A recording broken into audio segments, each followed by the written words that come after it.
Well, Indonesian Finance Minister Sri Mulyani Indrawati has defended Jakarta's decision to curb palm oil exports to safeguard domestic interests.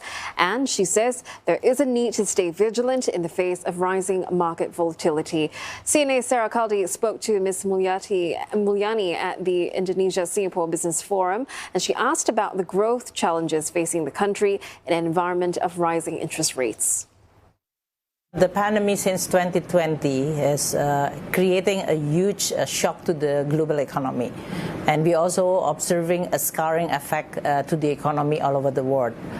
Now we're talking about 2022, in which the expectation is going to be a recovery, which is driven by the pent-up demand, which is now they are unleashing because of people getting more in terms of their mobility with the ability to manage the pandemic.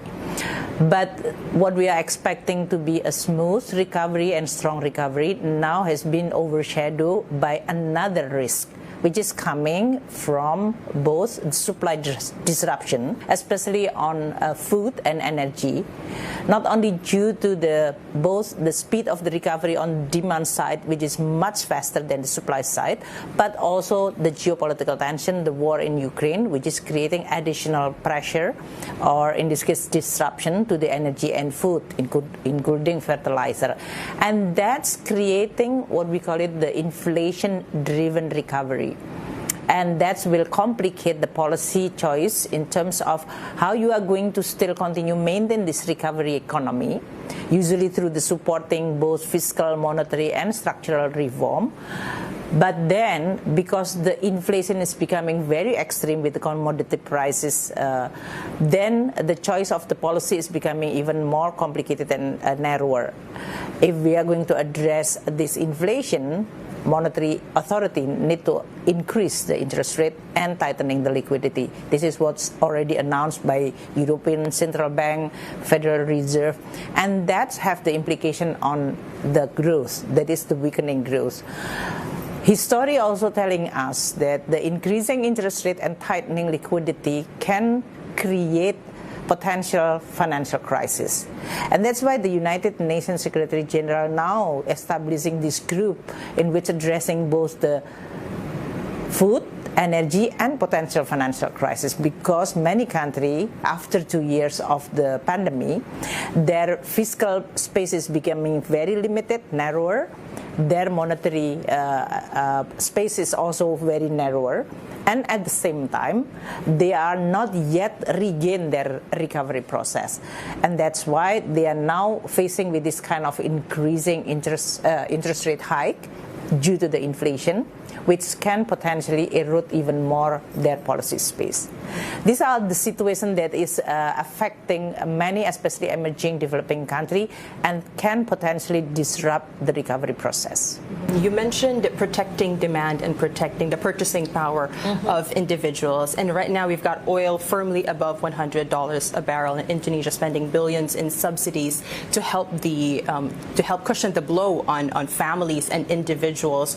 But this is all coming at a time, as you mentioned, you're still trying to consolidate your finances as you come out of the pandemic. So do you think these current subsidies are sustainable, and are there plans in place to cushion the blow of high energy prices? Well, the Indonesia economy is unique in terms of the composition of revenue. We certainly enjoy the commodity boom. So the revenue increase, our initial estimation is around more than 2.2% of GDP, even maybe reach to 2.5% of GDP. So that means we have an extra revenue from our original budget design, while the spending will increase maybe by around 2% of GDP, or less than 2% of GDP in this case, meaning that Indonesia have the ability to have this kind of fiscal space to actually finance this additional subsidy. Why we are doing that, especially at this very particular time? Because after 2 years of the pandemic, the recovery process is not yet, in this case, structurally strong. It is still in a very early and very fragile. The household in this case consumption, will depend on their purchasing power, that is on their income. The jobless is actually increased during the pandemic. Now it's already creating another new job. So our unemployment rate is actually now declined again to 5.8% from 6.2 when we are in the middle of this pandemic 2 years ago. So this is a very good trend of creating job. That means creating purchasing power because they earn income. And we have to make sure that the inflation is not going to erode this income which is earned by the worker or the labor. And that is exactly why we choose this adding more subsidy, especially coming from a very huge shock from oil and fuel price. You're asking about sustainability. We are still, from our fiscal point of view, continue aiming for lower deficit. So we are on track for these 3 years that the deficit above 3%, but for next year, 2023, we are going to return to below 3%. These are all how we try to combine between so many complex challenges, which is coming, shadowing the recovery process, which is not smooth and simple. And we try to use the same instrument like our fiscal in a very flexible, so priority can be shifted. During the pandemic, our priority is on the health and social safety net.